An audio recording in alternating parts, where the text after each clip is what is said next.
vogliono amore. Le ragazze sognano amore.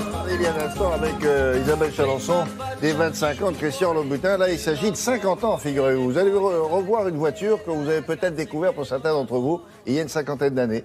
C'était la Fiat 124. Elle était déjà décapotable ? Oui, à l'époque, il y a 50 ans, il y avait toutes les versions. Il y avait la berline et il y avait aussi le speeder. Il y a eu une interruption, donc à partir de 85, la production s'est arrêtée et Fiat a décidé de ressortir ce petit cabriolet 2 places, plutôt joli, en s'inspirant avec des lignes plus modernes, mais en s'inspirant un petit peu du véhicule de l'époque. De ce qui avait été fait à l'époque. Oui. Il y a un marché pour ça ? Alors, c'est ce qu'on appelle un marché de niche, c'est-à-dire il y a peu de gens qui s'intéressent à ce genre de véhicule. Mais les constructeurs, à l'heure actuelle, essayent d'être présents dans tous les marchés. Alors, il y a évidemment le SUV, on ne parle que de SUV, tout le monde sort son SUV, mais il y a des clients qui ont envie de rouler dans ce genre de voiture. C'est des voitures plaisir. Alors, c'est pas des voitures confortables, il faut descendre dans la voiture, mais c'est des voitures plaisir. On roule cheveux au vent, c'est très mignon, c'est très agréable, on va dire, sur des petites routes quand il fait beau. Nous, on l'a essayé en Normandie, il faisait pas chaud, mais enfin, on a quand même roulé un petit peu décapoté. Allons-y.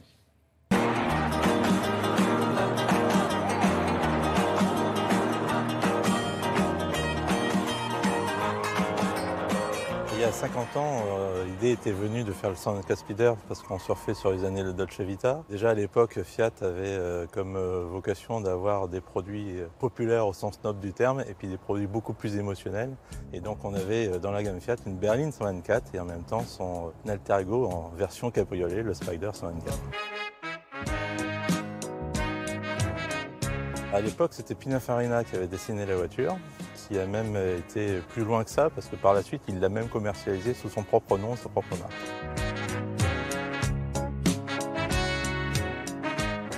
La voiture s'est vendue en Europe, elle s'est surtout vendue également aux États-Unis, où il y a eu plein d'évolutions, dont une série America, qu'on ressort d'ailleurs sur le nouveau depuis Genève, et 80% de la production a été commercialisée aux États-Unis. Vieni via di qui. Niente più ti lega a questi luoghi, neanche questi fiori azzurri.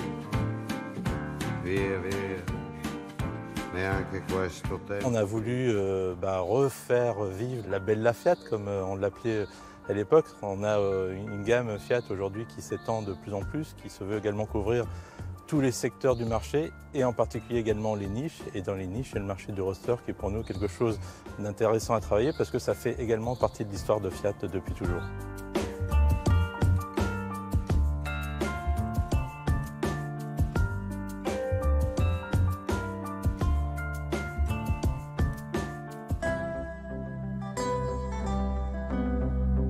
À l'époque, Fiat était seul pour créer ce modèle, alors que maintenant, vous vous êtes associé avec Mazda, avec le MX-5. Pour quelle raison ?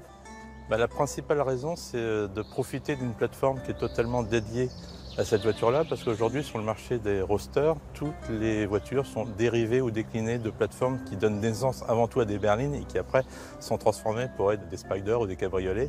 Là, on a la chance de profiter d'une plateforme qui est exclusive, qui a été pensée pour ce type de voiture, ce qui permet d'avoir tous les avantages en termes de plaisir de conduite et de sensations que ne donnent pas forcément des spiders déclinés de berline.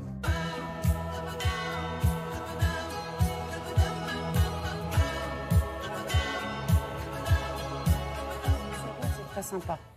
Ah oui, ça leur va bien la musique d'Umberto Tozzi. Forcément, ouais, bien sûr. Une italienne. Et elle a des concurrentes ou pas ? Elle a une concurrente, puisqu'elle est construite sur la même plateforme, sur la même base que la Mazda MX-5.